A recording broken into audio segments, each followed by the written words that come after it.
Une taxe de 3% sur les biens importés. Je mets en place une cotisation, une contribution sociale de 3%. À l'importation. Et ça augmente. Je considère, les 74 milliards que vous récupérez, c'est bien les Français qui vont les payer. Non, madame, pas du tout. Ce sont eux qui achètent. Non, vous vous trompez. Ce ne sont pas eux qui achètent.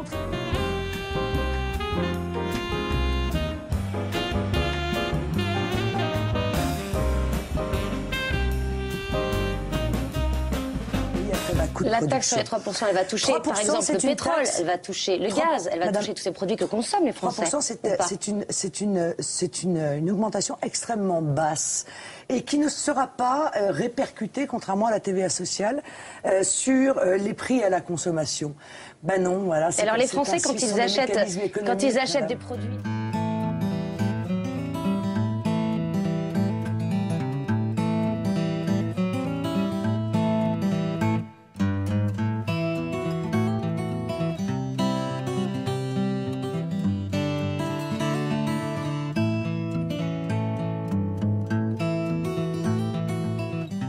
Vous voyez mon but? Il n'y a pas d'augmentation des prix. Donc on taxe, mais il n'y a pas d'augmentation des prix. C'est pas madame, parce qu'on... À la consommation. Il y aura peut-être 1% d'augmentation ou 1,5% d'augmentation. Alors qui va payer les 74 milliards dont vous parlez? Madame, l'intérêt pour... Mais qui va payer les 74 milliards que vous comptez récupérer avec cette taxe? Qui va payer? Madame, ce sont ceux qui importent dans notre pays qui vont payer la taxe. Mais non, pas du tout, madame. Ce sont les entreprises qui importent dans notre pays. Ce sont des entreprises françaises qui vont avoir des coûts supérieurs, qui vont fabriquer à des coûts supérieurs. Mais absolument pas, madame. Vous vous trompez. Parce que...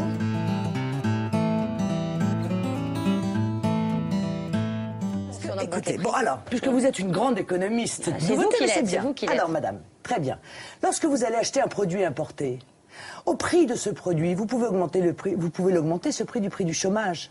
Parce que c'est vous qui payez le chômage. C'est tous les Français qui payent le chômage. Mais bien sûr... Merci pour la démonstration de la grande leçon d'économie. On va parler de logement, si vous voulez bien. On va pas...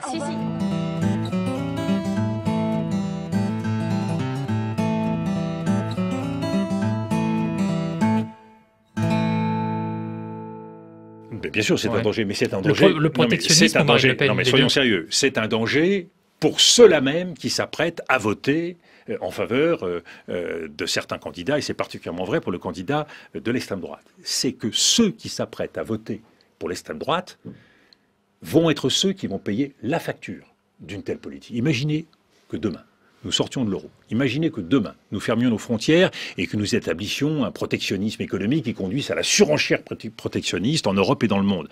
C'est ceux-là même employés, issus des classes moyennes et populaires, qui se trouveraient à payer l'addition. Vous savez, c'est pas les élites mondialisées qui ont à craindre une quelconque évolution de la société française. Ceux-là s'en sortiront toujours. Ils ont les codes, ils ont la connaissance du monde, ils ont le clavier.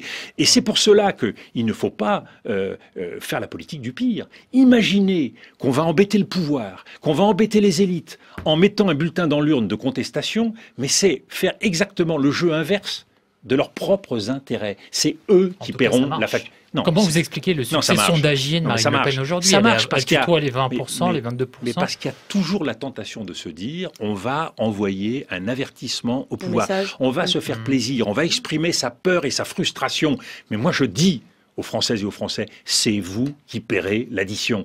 Alors si vous voulez vous retrouver au chômage de la façon la plus sûre, si vous voulez vous retrouver du jour au lendemain de 20 à 30% moins riches, parce que c'est exactement ce qui se passera avec une sortie de l'euro. Si vous voulez que vos enfants se retrouvent dans des situations d'inégalité encore plus graves qu'aujourd'hui, eh bien amusez-vous, faites-vous plaisir. Mais vous vous ferez plaisir 24 heures et vous paierez l'addition toute votre vie. Vous savez, c'était la formule qu'on disait pour les mariages bourgeois.